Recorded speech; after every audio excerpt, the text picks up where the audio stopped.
జై గురుదేవ్. ఓం శ్రీ సాయిరామ్. దివ్య ప్రేమ స్వరూపులారా, నిన్న మీరు గురు సందేశంలో సంకల్పం వికల్పం అనే అంశాన్ని గురించి తెలుసుకున్నారు. ఈరోజు ద్వంద్వాలను కరిగిస్తే అనే అంశాన్ని గురించి తెలుసుకోబోతున్నారు. సంకల్పం వికల్పం రెండు కూడా మనసుకు సంబంధించినవే. అవి రెండు ద్వంద్వాలే. సంకల్పం వికల్పాలు రెండు కూడా మనసు పరిధిలో ఉంటాయి. అవి రెండు బలంగా ఉంటే మనసు కూడా సంక్లిష్టంగా ఉంటుంది, కలుషితంగా ఉంటుంది. ద్వంద్వాలు కరిగిపోయేటట్లయితే మనసుకు ఉనికి ఉండదు. రెండు సమనిష్పత్తిలో సమపాళల్లో ఉంటేనే సాత్వికత ఏర్పడుతుంది. రెండు అసమానంగా ఉంటే తమో రజోగుణాలు బాగా ప్రకోపిస్తాయి. మనసు పూర్తిగా ఘర్షణ వైఖరితో ఉంటుంది. మనం జాగ్రత్తగా విశ్లేషించుకోగలిగితే, శాస్త్రయుక్తంగా అవగాహన గావించుకోగలిగితే, మనసు అనేది భౌతిక జగత్తు ఆవిర్భవించడానికి మూల కారణమవుతుంది. వాస్తవానికి పరమాత్మ ప్రాణశక్తి రెండు కూడా ఏకత్వంలో ఉంటాయి. అటువంటి ఏకత్వంతో కూడినటువంటి ప్రాణశక్తి నుండి ద్వంద్వాలతో కూడినటువంటి ఆలోచన మొదలవుతుంది. ఆ ఆలోచనే సంకల్పంగా రూపాంతరం చెందుతుంది. సంకల్పం నెరవేరటం కోసం తప్పనిసరిగా భౌతిక జగత్తు కావాలి, ఆకారం కావాలి, వస్తువు కావాలి. సంకల్పం నెరవేరేంత వరకు ఆ వస్తువు తప్పనిసరిగా కొనసాగవలసిందే. సంకల్పం నెరవేరిన తర్వాత వస్తువు యొక్క అవసరం లేదు కాబట్టి ఆ వస్తువు విచ్ఛిన్నమై విచ్ఛేదనమై పంచభూతాల్లో కలిసిపోతుంది. మానవ జీవితం కూడా అందుకు భిన్నమేమీ కాదు. మానవ జీవితాన్ని మనం జాగ్రత్తగా విశ్లేషించుకునేటట్లయితే పుట్టుకతో మొదలవుతుంది, మరణంతో అంతమవుతుంది. పుట్టుక అనేది సంకల్పం అయితే మరణం అనేది వికల్పం అవుతుంది. పుట్టుక మరణాలు రెండు కూడా మానవ జీవితంలో సంభవించేటటువంటి ముఖ్యమైనటువంటి ఘటనలు. అయితే పుట్టుక మరణాలు రెండు సమాన స్థాయిలో ఉంటే మనిషి జీవితం సమత్వంలో సమతుల్యంలో కొనసాగుతుంది. అవి రెండు అసమానంగా ఉంటే, పరస్పర వ్యతిరేకమైనటువంటి అంశాలుగా ఉంటే మనసు తప్పనిసరిగా ఘర్షణ వైఖరితో ఉంటుంది. కాబట్టి సంకల్పం వికల్పం అనేటటువంటివి రెండు కూడా ద్వంద్వాలకు సంబంధించినటువంటి అంశాలే. అయితే ఈ సంకల్ప వికల్పాలు రెండు కూడా ఒక మానవ జాతులు మాత్రమే ఉన్నాయి. మిగతా ఏ జాతుల్లో కూడా లేవు. ఒకవేళ ఉన్నప్పటికీ అవి స్వల్ప మోతాదులో ఉంటాయి తప్ప ఇంత పరిణతి చెందిన విధంగా ఉండవు. మానవునిలో మనో చైతన్యం, బుద్ధి చైతన్యం రెండు ఉన్నాయి కాబట్టి మనో చైతన్యానికి ప్రతిరూపంగా ద్వంద్వాలు ఆవిర్భవిస్తాయి. సంకల్ప వికల్పాలు రెండు ఉంటాయి. అయితే సంకల్పం వికల్పాలు రెండు కూడా సమాన స్థాయిలో ఉంటే, సమాన మోతాదులో ఉంటే జీవితం సమత్వంలో సమతుల్యంలో కొనసాగుతుంది. మనం ఒకదాన్ని కోరుకుంటూ మరొకదాన్ని వ్యతిరేకిస్తూ ఉన్నామనుకోండి, జీవితం ఘర్షణ వైఖరితో ఉంటుంది. ప్రస్తుతం మీరు మానవ జాతిని జాగ్రత్తగా పరిశీలించండి. మనుషులంతా మరణ భయంతో విలవిల్లాడిపోతున్నారు. మరణం తప్పదని తెలిసినప్పటికీ ఎక్కువ కాలం జీవించాలని ఆరాటపడుతున్నారు. రుగ్మతల గురించి కూడా భయపడుతున్నారు. వాస్తవానికి ప్రపంచంలో ఇంత అభివృద్ధి జరగటానికి మూల కారణం కూడా మరణ భయమే. ఎక్కువ కాలం జీవించాలి, ఆరోగ్యంగా జీవించాలి, ప్రశాంతంగా జీవించాలి, సంతృప్తిగా జీవించాలి, ఆనందంగా జీవించాలనేటటువంటి భావంతోనే మనిషి గత 25,000 సంవత్సరాలుగా ఆధునిక నాగరికతను పెంచి పోషిస్తూ భౌతికపరమైనటువంటి అభివృద్ధిలో పూర్తిగా నిమగ్నం అవుతున్నాడు. వాస్తవానికి భౌతికపరమైనటువంటి అభివృద్ధి వలన మరణ భయం ఇంకా పెరుగుతుంది తప్ప తగ్గే అవకాశం లేదు. అమాయకులకి మరణ భయం పెద్దగా ఉండదు. జంతువుల్లో కూడా ఎక్కువ శాతం జంతువులు మనుగడ కోసం పోరాటం సాగించడం కోసం భయపడతాయి తప్ప జీవిత సంకల్పం నెరవేరిన తర్వాత అవి ప్రశాంతంగానే జీవితాన్ని ముగించాలని కోరుకుంటాయి. జీవిత సంకల్పం ఏమిటి? ఫలవంతమైన సంతానాన్ని ప్రకృతికి కానుకగా అందించాలి అనేదే జీవిత సంకల్పం తప్ప మరొకటి కానే కాదు. అవి ఆరోగ్యాన్ని కాపాడుకుంటూ సంతానోత్పత్తి కోసం పరితపిస్తూ ఫలవంతమైన సంతానాన్ని ప్రకృతికి కానుకగా అందించిన తర్వాత శరీరం శుష్కించిపోతుంది కాబట్టి అవి మరణాన్ని కోరుకుంటాయి, విశ్వంలో సునాయాసంగా కలిసిపోతాయి. మరణాన్ని వ్యతిరేకించవు కాబట్టి అవి ముక్తి లేక మోక్షాన్ని పొందుతున్నట్లే. ఏ జంతువైనా ఏ ప్రాణైనా మరణాన్ని వ్యతిరేకిస్తున్నాయంటే తప్పనిసరిగా అవి మరణ భయంలో ఉన్నట్లే. ప్రకృతిలో అనూహ్యమైనటువంటి ఉత్పత్తి జరుగుతుంది. జరిగినటువంటి ఉత్పత్తి అంతా కూడా మనుగడ సాగించే అవకాశం లేదు. ఎందుకంటే ఒక జాతిలో అత్యుత్పత్తి జరుగుతుంది, విపరీతమైనటువంటి ఉత్పత్తి జరుగుతుంది. ఆ జాతికి సంబంధించినటువంటి ఉత్పత్తి అంతా కూడా నిలబడేటట్లయితే, మనుగడ సాగించేటట్లయితే ఆ జాతి నివసించటానికి భూమి సరిపోదు. అందువలన ప్రకృతి ఏం చేస్తుంది? బలమైనటువంటి జాతుల్ని రక్షించుకుంటూ ఉంటుంది, బలహీనమైనటువంటి వాటిని వదిలించుకుంటూ ఉంటుంది. ఎప్పుడైతే బలహీనమైనవి మరణాన్ని వ్యతిరేకిస్తూ ఉంటాయో అవి భౌతికంగా చనిపోయిన తర్వాత కూడా వాటి వాసన బీజాలు భూమండలంలో తిరుగుతూ ఉంటాయి. వృక్షాలకి మరణ భయం ఉండదు. ఎందుకంటే వాటికి మనసు లేదు, ఇంద్రియ చైతన్యం కూడా లేదు.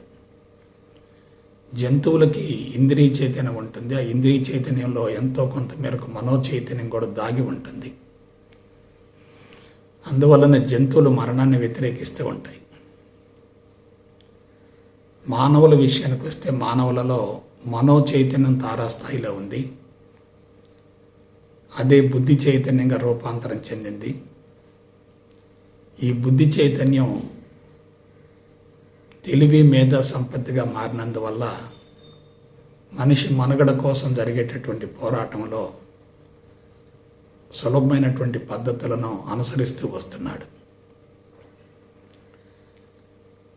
గత కొన్ని వేల సంవత్సరాల నాగరికత పరిణామాన్ని మీరు జాగ్రత్తగా పరిశీలించండి. మానవుడికి జీవిత సంకల్పం నెరవేరటం లేదు, జీవిత ఆశయం నెరవేరటం లేదు. ఏమిటి జీవితాశయం? ఫలవంతమైన సంతానాన్ని ప్రకృతికి కానుకగా అందించాలి అనేదే మానవుల జీవితాశయం. ఫలవంతమైన సంతానాన్ని ప్రకృతికి కానుకగా అందించాలంటే మాతృజీవులు, తల్లిదండ్రులు ఇద్దరు కూడా అందంగా ఉండాలి, ఆరోగ్యంగా ఉండాలి, సంస్కారవంతంగా ఉండాలి, నైతిక విలువలు ఉండాలి, గొప్ప వ్యక్తి లక్షణాలు ఉండాలి, ధర్మబద్ధమైనటువంటి జీవన విధానం ఉండాలి, శీల సంపద కూడా ఉండాలి. మనిషి కేవలం బిడ్డలకు భౌతిక శరీరాన్ని మాత్రమే ఇవ్వటం కాదు, దాంతోపాటు మానసిక సంపదను కూడా అందించవలసి ఉంటుంది.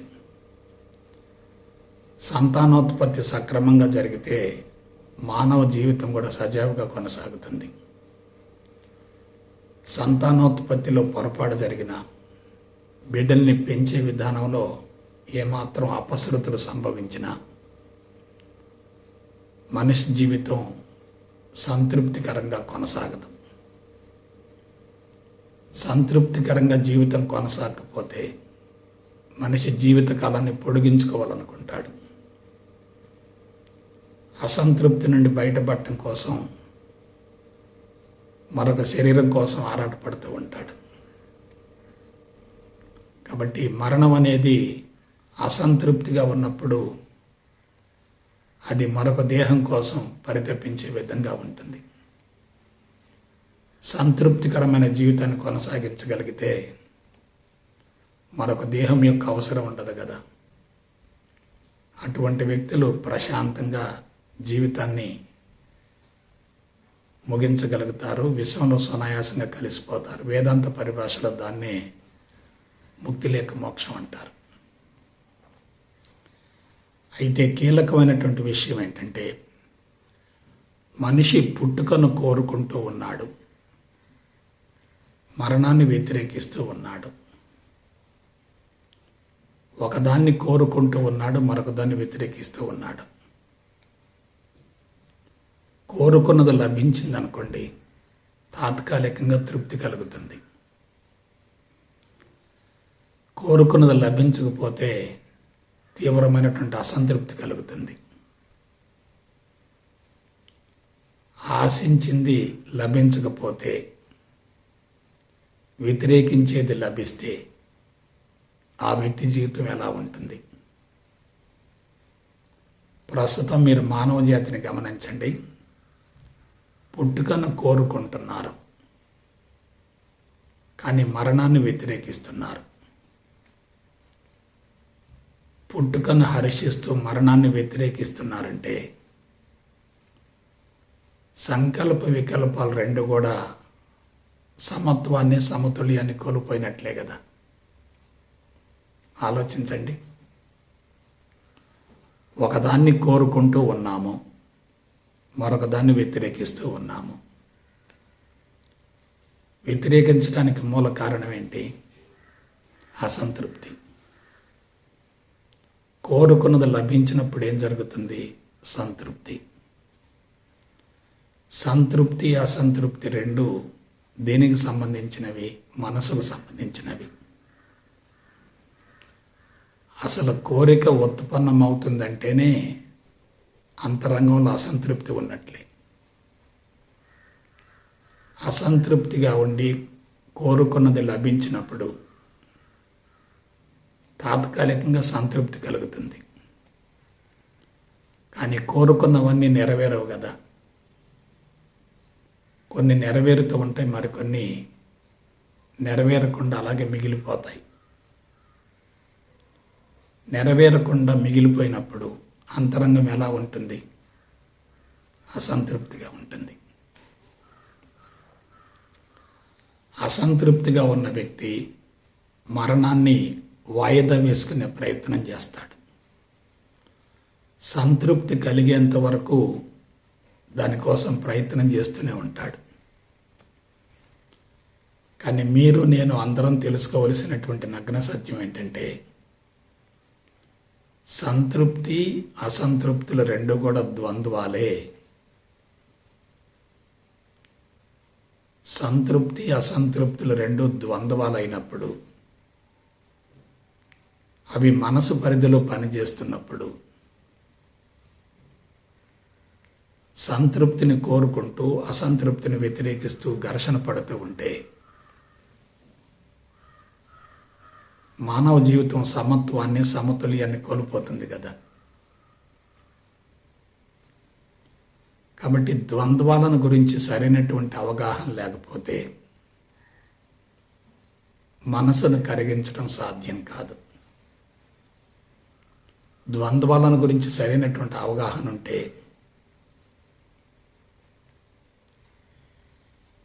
మనసు సమూలంగా కరిగిపోతుంది. గత 25,000 సంవత్సరాల మానవ నాగరికత పరిణామంలో మనిషి తీవ్రంగా అసంతృప్తిని పెంచుకుంటున్నాడు. ఆ అసంతృప్తి పెరగటానికి మూల కారణం ఏంటి? ప్రకృతికి విరుద్ధమైనటువంటి జీవన విధానాన్ని కొనసాగించటమే. స్వేచ్ఛను కోల్పోవటం, బంధాలలో పడిపోవటం, ప్రేమను పొందలేకపోవటం, మోహబంధాలను పెంచుకోవటం, విషవ్యావత భావనను పొందలేకపోవటం, సంకుచితంగా స్వార్థంగా ఆలోచించటం, ఆనందాన్ని కోల్పోవటం, సుఖానికి అలవాటు పడటం, ప్రకృతికి అనుగుణంగా జీవించలేకపోవటం, ప్రకృతికి వ్యతిరేకంగా జీవిస్తూ దాన్ని తన అవసరార్థం వాడుకోవటం. భూమండలం మొత్తంలో 84 లక్షల జాతుల జీవరాశిలోకెల్లా అతి హేయమైన ప్రమాదకరమైన జీవితాన్ని కొనసాగించేది ఒక్క మానవుడే కదా. అందుకు మూల కారణం ఒక్కటే, అసంతృప్తి. ఎవరూ అసంతృప్తిని ఎక్కువ కాలం భరించలేరు. సంతృప్తి కోసం ఆరాటపడుతూ ఉంటారు. ఈ సంతృప్తిని పొందటం కోసం మనిషి బాహ్య ప్రపంచాన్ని సరిచేస్తూ ఉంటాడు. బాహ్య ప్రపంచాన్ని సరిచేసే వాళ్ళంతా కూడా సంతృప్తిని పొందకపోగా అసంతృప్తిని ఇంకా పెంచుకుంటూ ఉంటారు. ఎందువల్ల? అంతరంగాన్ని సరిచేసుకోవటం అనేది ప్రకృతికి అనుగుణమైనటువంటి జీవన విధానం. బాహ్య ప్రపంచాన్ని సరిచేయడం అనేది ప్రకృతికి విరుద్ధమైన జీవన విధానం. ప్రస్తుతం అందరూ కూడా భౌతికవాదులైనా ఆధ్యాత్మికవేత్తలైనా ఎవరైనా ప్రపంచాన్ని సరిచేయాలనే భావంతో విపరీతంగా ఆరాటపడుతున్నారు. అది సాధ్యమవుతుందా? ఆలోచించండి. ప్రకృతిని మార్చడం ద్వారా, సమాజంలో ఉన్నటువంటి వ్యక్తులను మార్చడం ద్వారా అంతరంగంలో సంతృప్తి కలుగుతుంది అనేది కేవలం అపోహ మాత్రమే. ఎందువలన? చుట్టూ ఉన్నటువంటి వ్యక్తులలో మార్పు వచ్చినప్పటికీ మన అంతరంగంలో మార్పు రాకపోతే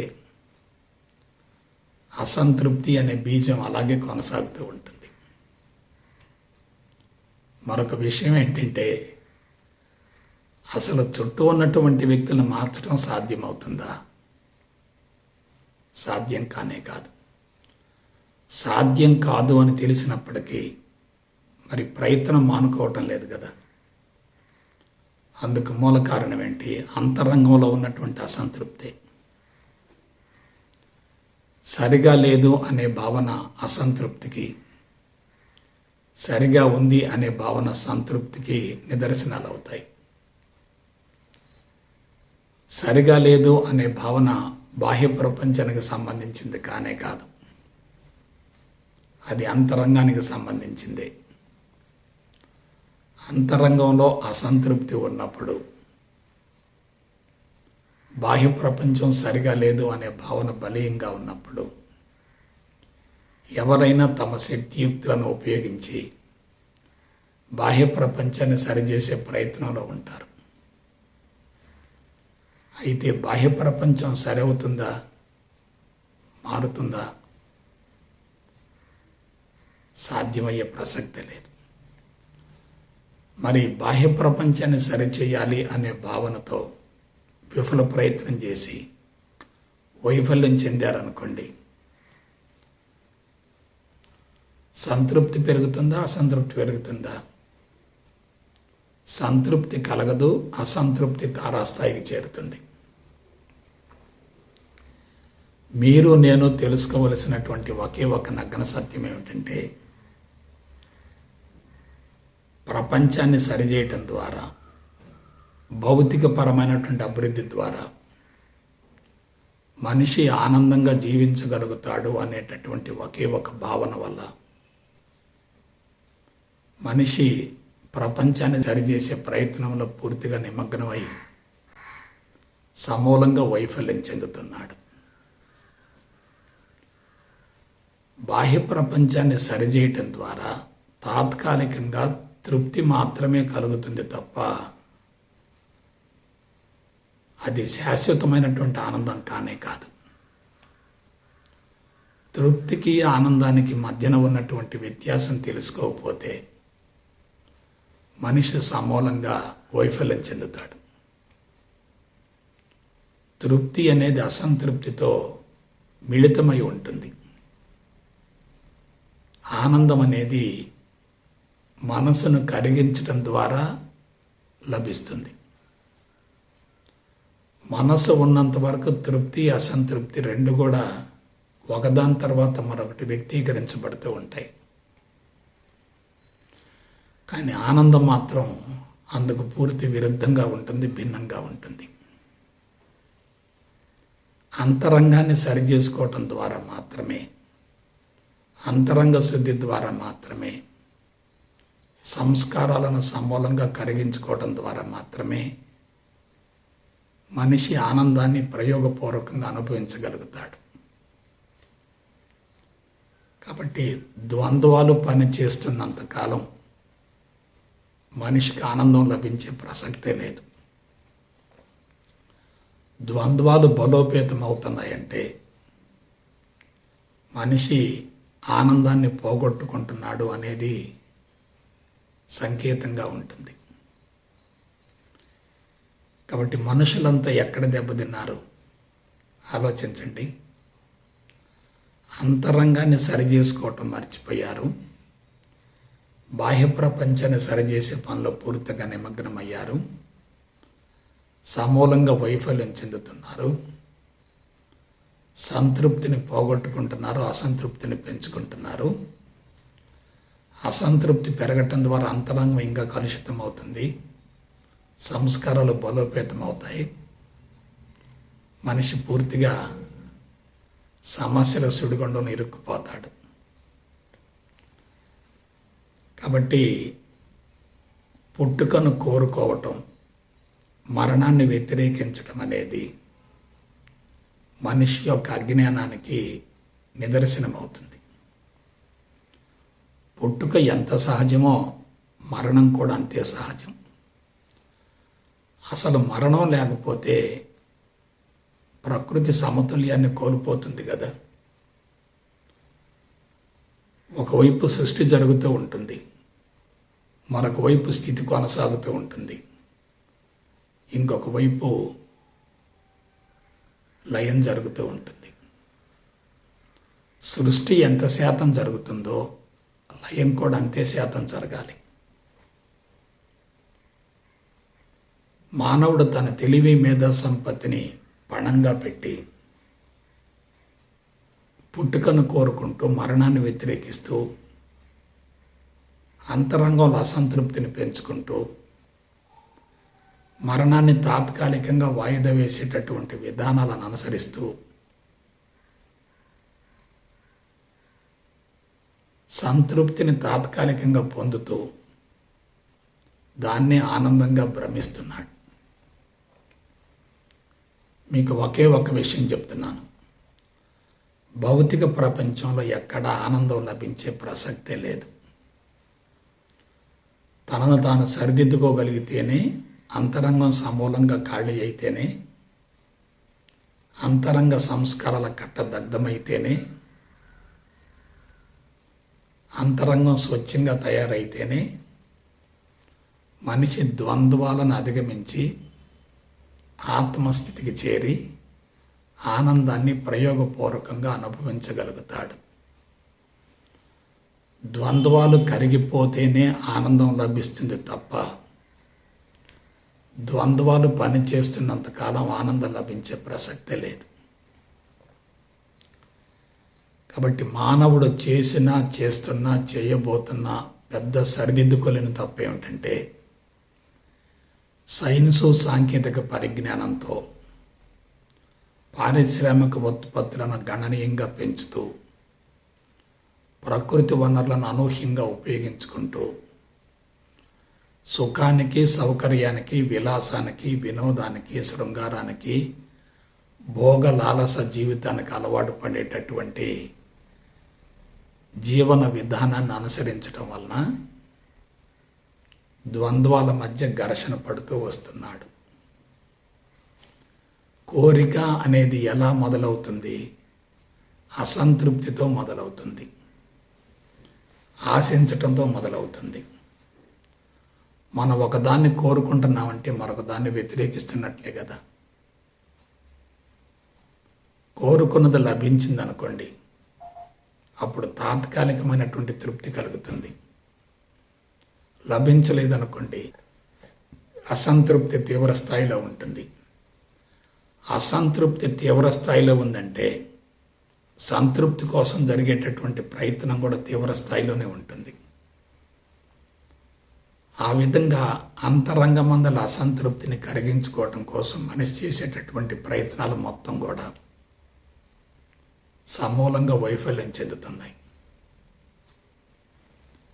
పరిసరాలను మార్చడం కాదు, పరిసరాలకు అనుగుణంగా మన జీవన విధానాన్ని మార్చుకోవాలి, జీవన శైలిని మార్చుకోవాలి. అంతరంగంలో ఉన్నటువంటి సంస్కారాల స్వభావాన్ని మార్చుకోవాలి. ప్రపంచాన్ని అనుకూలంగా మార్చుకోవాలి అనే భావన అతి ప్రమాదకరమైంది. ఆ విధంగా ఆలోచించినటువంటి ఏ వ్యక్తి కూడా విజయాన్ని పొందలేడు, సమూలంగా వైఫల్యం చెందుతాడు. కాబట్టి మనిషి నాగరికత పరిణామంలో అన్ని విధాలా దిగజారడానికి మూల కారణం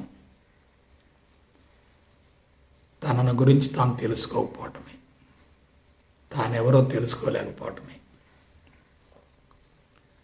తానెవరో తెలుసుకున్నప్పుడే ద్వంద్వాలను కరిగించుకునే అవకాశం ఉంటుంది. తానెవరో తెలియకపోతే ద్వంద్వాల మధ్య నిరంతరం ఘర్షణ జరుగుతూ ఉంటుంది. అందుకే మరొకసారి చెప్తున్నాను, మనసుకు లోబడి జీవించటమా, మనసును లోబరుచుకోవటమా? జీవుడికి లోబడి జీవించటమా, జీవుడిని స్వాధీనపరచుకోవటమా? పుట్టుక మరణాల మధ్య జీవితాన్ని ప్రామాణికంగా తీసుకొని జీవన విధానాన్ని కొనసాగించేటటువంటి వాళ్ళని మీరు జాగ్రత్తగా పరిశీలించండి. వాళ్ళు మరణానికి లోబడి జీవిస్తారు. వాళ్ళు ద్వంద్వాల మధ్య ఘర్షణ పడుతూ ఉంటారు, జీవుడికి లోబడి జీవిస్తూ ఉంటారు. జీవుడికి లోబడి జీవిస్తూ ఉన్నప్పుడు జీవుడిని కరిగించడం సాధ్యం కాదు కదా. జీవుడిని స్వాధీనపరచుకోవాలంటే, లోపరుచుకోవాలంటే జీవుడి యొక్క స్థితిని దాటి వెళ్ళాలి కదా. జీవుడి పరిధి ఏమిటి? పుట్టుక మరణాలే జీవుడి యొక్క పరిధి. మనసు పరిధి ఏమిటి? పుట్టుక మరణాలే మనసు యొక్క పరిధి. పుట్టుక మరణాల మధ్య ఉన్నటువంటి ఆ మనసు పరిధిలో జీవిస్తున్నంతకాలం మనిషి అసంతృప్తితో ఉంటాడు తప్ప దాని నుంచి బయటపడే అవకాశమే లేదు. కాబట్టి తాత్కాలికమైనటువంటి సంతృప్తి కోసం ఆరాటపడుతూ మనిషి ఆనందాన్ని పొందాలని భ్రమిస్తూ బాహ్యముఖ ప్రయాణంలో ఉంటూ బంధాలను పెంచుకుంటూ తాత్కాలికంగా సంతృప్తిని పొందుతూ దాన్ని ఆనందంగా భ్రమిస్తూ భావిస్తూ జీవితాన్ని సమూలంగా సమస్యాత్మకంగా తయారు చేసుకుంటున్నాడు. ఎప్పుడైతే భౌతిక పరమైనటువంటి అభివృద్ధి మీద మనిషి దృష్టిని కేంద్రీకరించాడో మనసు దిగువ స్థాయికి వెళుతుంది, శారీరక ఇంద్రియ మట్టాల వైపుకు మళ్ళుతుంది. ఉన్నతంగా ఆలోచించే అవకాశమే లేదు. శారీరక మట్టం బలోపేతమైందనుకోండి, తమోగుణం పెరుగుతుంది. ఇంద్రియ మట్టం బలోపేతమైందనుకోండి, రజోగుణం పెరుగుతుంది. ఒకటి ఎక్కువగా ఉందనుకోండి, మరొకటి తక్కువగా ఉంటుంది. ఒకటి తక్కువగా ఉందనుకోండి, మరొకటి ఎక్కువగా ఉంటుంది. అప్పుడు ప్రకృతి మొత్తం సమతుల్యాన్ని కోల్పోతుంది. ఇప్పుడు ప్రపంచంలో జరుగుతుందేందో మీరు జాగ్రత్తగా గమనించండి. మానవుడు పుట్టుకను కోరుకుంటున్నాడు, మరణాన్ని వ్యతిరేకిస్తూ ఉన్నాడు. మరణాన్ని వాయిదా వేయటం కోసం అనేక రకాల పథకాలను, ప్రణాళికను రూపొందించుకొని అహర్నిశలు శ్రమిస్తున్నాడు. మానవ జాతి యొక్క మోతాదును పెంచడం కోసం ప్రయత్నిస్తున్నాడు. దానికోసం ఇతర జంతువుల్ని, వృక్ష సంపదను, పంచభూతాలను సైతం సమూలంగా ధ్వంసం చేస్తున్నాడు.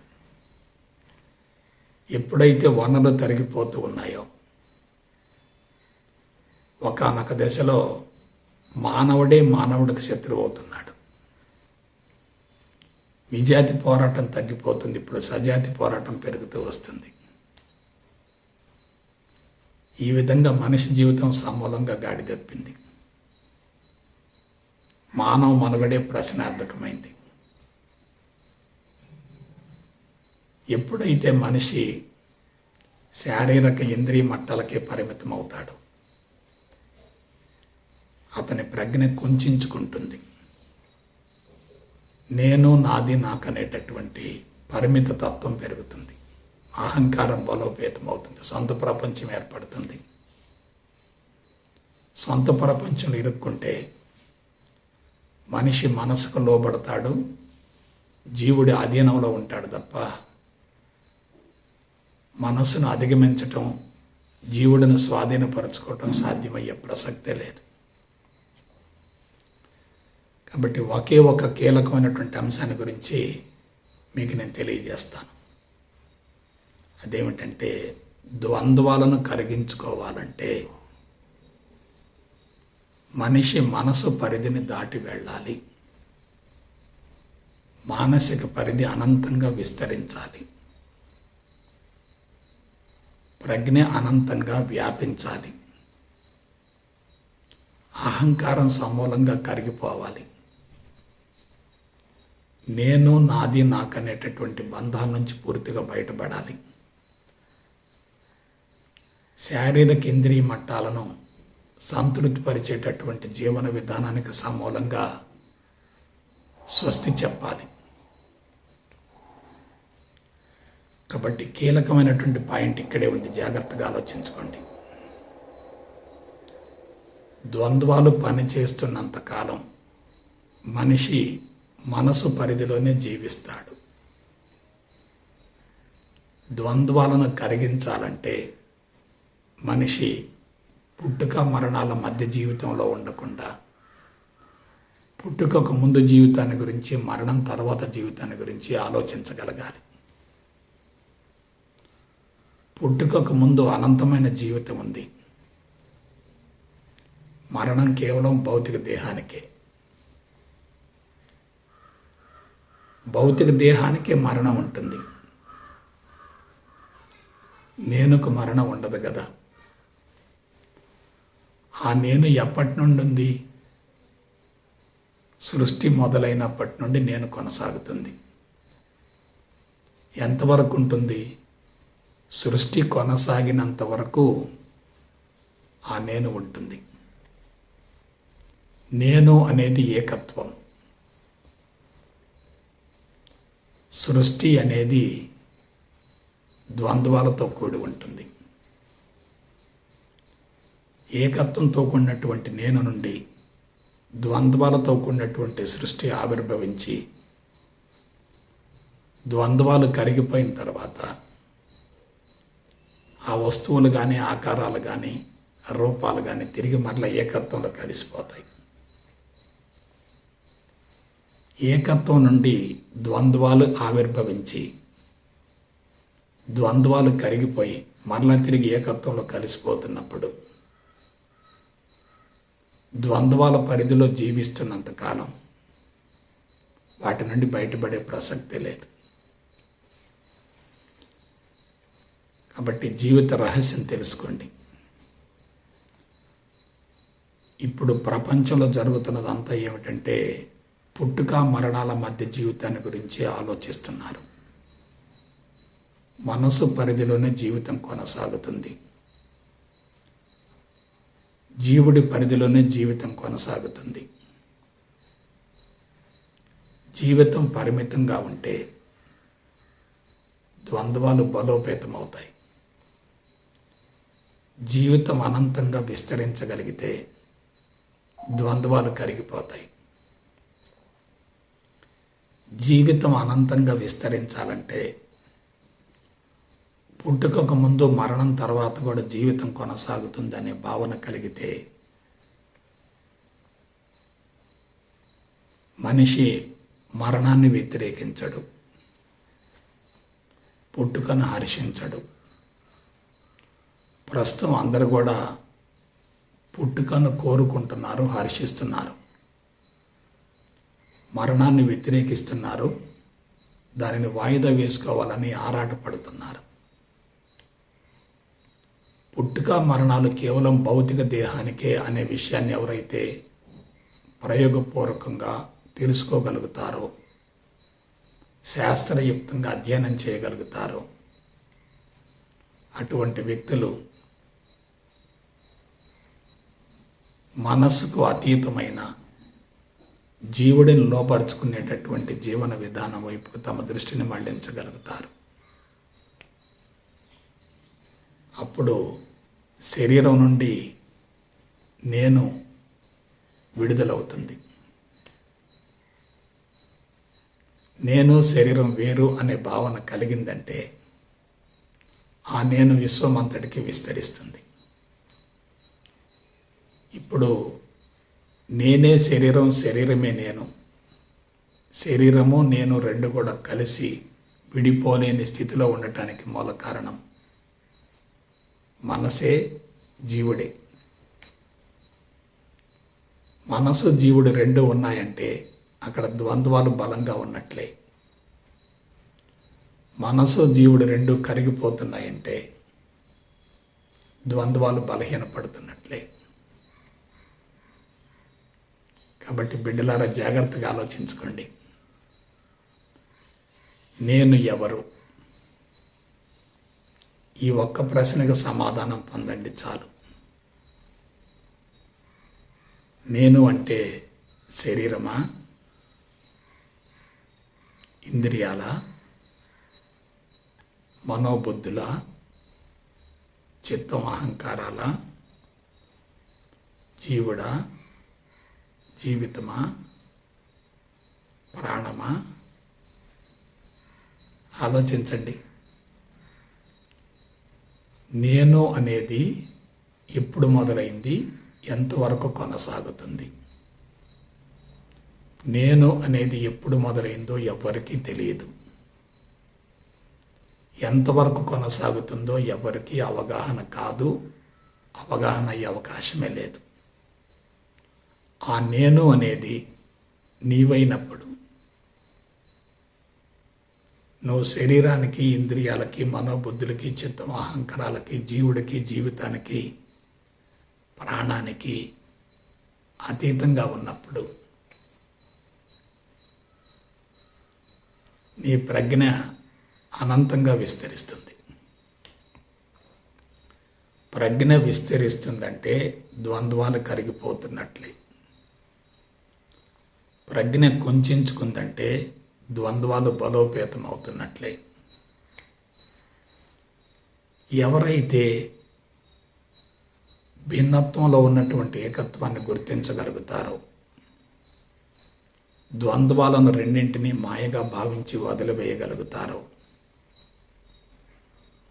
అటువంటి వారు మాత్రమే పుట్టుక మరణాలను జయించగలుగుతారు.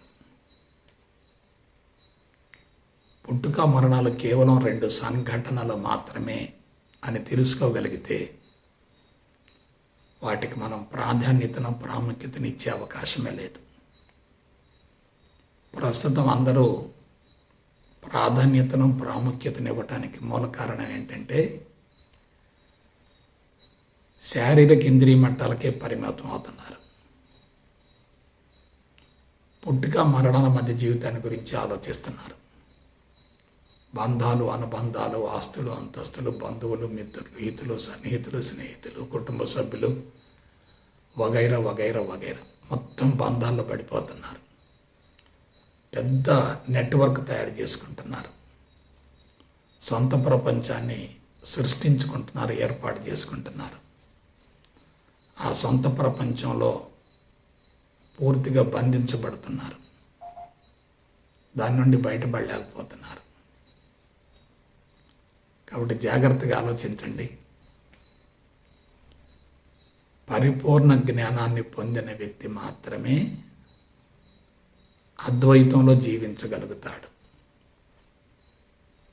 అద్వైతాన్ని అందుకున్న తర్వాత ద్వైతానికి, ద్వంద్వాలకి, ద్వయాలకు ఎటువంటి అవకాశం ఉండదు. మనసు పరిధిలో ఉన్నంత వరకే మనిషి భౌతిక ప్రపంచంతో సంబంధం ఏర్పరచుకుంటాడు. మనసు పరిధి నుంచి బయటపడగలిగితే మనిషి భౌతిక ప్రపంచాన్ని సమూలంగా వదిలివేయగలుగుతాడు. కాబట్టి భౌతిక ప్రపంచంలో ఉండాలి, కానీ మానసికంగా ఆ ప్రపంచాన్ని వదిలేయాలి. అన్నింటినీ చూస్తూ ఉండాలి, అందరి మధ్య ఉండాలి, అన్ని కార్యక్రమాల్లో పాల్గొంటూ ఉండాలి. కానీ మనసులో మాత్రం అద్వైతాన్ని నిరంతరం మననం చేసుకుంటూ ఉండాలి. అందుకే ఆచరణకు ద్వైతం కావాలి, ఆదర్శానికి అద్వైతం కావాలి. అంతరంగంలో బలంగా అద్వైతం ప్రతిష్ఠించబడేటట్లయితే ద్వైతం కానీ, ద్వయం కానీ, ద్వంద్వం కానీ సమూలంగా కరిగిపోతాయి. ఎప్పుడైతే ఏకత్వాన్ని గుర్తించగలుగుతామో అప్పుడు సత్యదర్శనం అవుతుంది. సత్యదర్శనం అయిందంటే మాయ కనుమరుగవుతుంది. మాయ బలంగా ఉన్నంతకాలం సత్యదర్శనం కాదు. సత్యదర్శనం కాకపోతే మనిషి తృప్తి, అసంతృప్తుల మధ్యనే జీవితాన్ని కొనసాగిస్తూ ఉంటాడు. ఘర్షణ వైఖరిని పెంచుకుంటూ ఉంటాడు. కాబట్టి భూమండలం మొత్తంలో మాయ అనేది ఒక మనిషిలో మాత్రమే ఉంది. ఇక ఏ జాతికి మాయ యొక్క ఉనికి లేదు. అందున అమాయకులలో మాయ కొంచెం తక్కువగా ఉంటుంది. ఆధ్యాత్మికవేత్తలు మాయను అధిగమించగలుగుతారు, జయించగలుగుతారు, స్వాధీనపరుచుకుంటారు. సత్యదర్శనం జరుగుతుంది కాబట్టి వాళ్ళకు మాయ యొక్క ప్రభావం పెద్దగా ఉండదు. అదే భౌతిక ప్రపంచం అనే మత్తులో ఉండేటటువంటి మేధావులను గమనించండి. వాళ్ళు మాయకు లొంగిపోతారు. మాయకు లొంగిపోవటం అంటే జీవుడు బలోపేతం కావటమే. మాయకు లొంగిపోవటం అంటే మనసు చైతన్యవంతంగా ఉండటమే. మనసు చైతన్యవంతంగా ఉందంటే ప్రపంచం అనే మత్తులో జీవిస్తున్నట్లే, ప్రాపంచిక విషయ వాంఛల కోసం ఆరాటపడుతున్నట్లే. కాబట్టి ఈ విధంగా మనిషి ఏమయ్యాడు?